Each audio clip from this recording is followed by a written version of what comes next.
राज्य सरकार और निर्वाचन आयोग में सीधे सीधे टकराव की स्थिति बन चुकी है और टकराव की स्थिति इसलिए बन गई है कि राज्य सरकार अड़ी हुई थी वन स्टेट वन इलेक्शन को लेकर। लेकिन राज्य सरकार की कमजोरी यह रही कि जो जरूरी तैयारियां हो जानी चाहिए थी इतने दिनों के दौरान, जब सरकार को यह पता था कि निकायों का कार्यकाल खत्म हो रहा है, पंचायतों का कार्यकाल खत्म हो रहा है और 6 महीने से ज्यादा चुनाव पेंडिंग नहीं रखे जा सकते और रखे जाएंगे तो मामला हाईकोर्ट में जाएगा, और हुआ भी वैसा ही। लेकिन राजस्थान की सरकार ने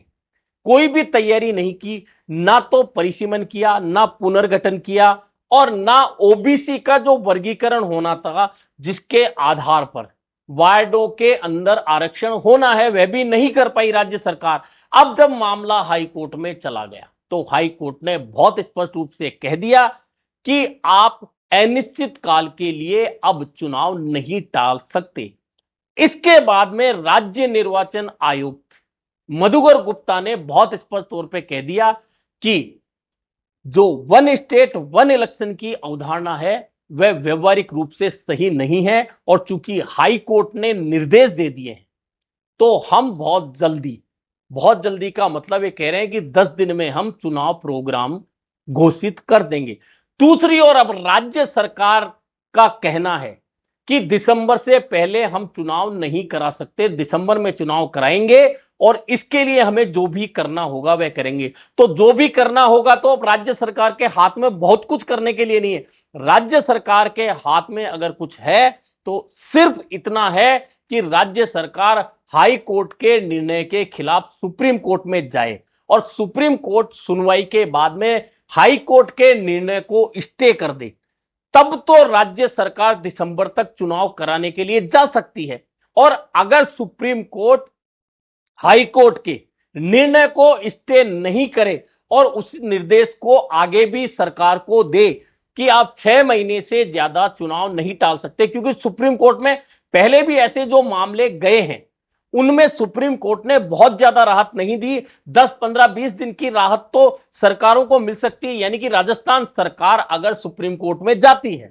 तो उसे 10, 15, 20 दिन की राहत, महीने भर की राहत तो मिल सकती है। लेकिन चुनाव, निकाय और पंचायत चुनाव जिनका कार्यकाल 6 महीने से पहले पूरा हो चुका है और सरकार ने प्रशासक लगाकर उनका काम चलाया है, अब लंबे समय तक सरकार उन चुनावों को नहीं टाल सकती, यह तय है। ऐसे में राज्य का निर्वाचन आयोग अगर 10 दिन के अंदर चुनाव कराने की घोषणा कर देता है और प्रोग्राम घोषित कर देता है तो राज्य सरकार के लिए बहुत बड़ा संकट इसलिए खड़ा हो जाएगा कि राज्य सरकार ने कह तो दिया कि हम दो निगमों को एक करेंगे, हम निकायों की संख्या घटाएंगे, हम पंचायतों का पुनर्गठन करेंगे, हम वार्डों का पुनर्गठन करेंगे, लेकिन जब आपने तैयारी नहीं करी, 1.5 साल पहले सरकार ने यह बात कही थी। आपको याद होगा कि राजस्थान की वित्त मंत्री दिया कुमारी ने पहला बजट राजस्थान सरकार का वर्तमान का पेश करते हुए विधानसभा में घोषणा की थी कि हम वन स्टेट वन इलेक्शन कराएंगे और इसके लिए हमने तैयारी शुरू कर दी है। लेकिन तब से दूसरा बजट भी जा चुका है, लेकिन 1.5 पौने 2 साल के सरकार के कार्यकाल के बावजूद सरकार बोलती तो रही,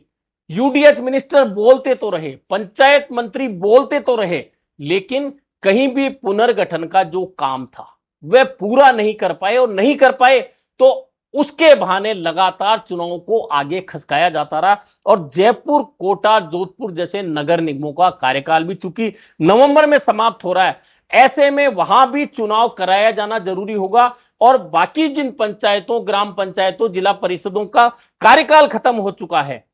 जिन जिला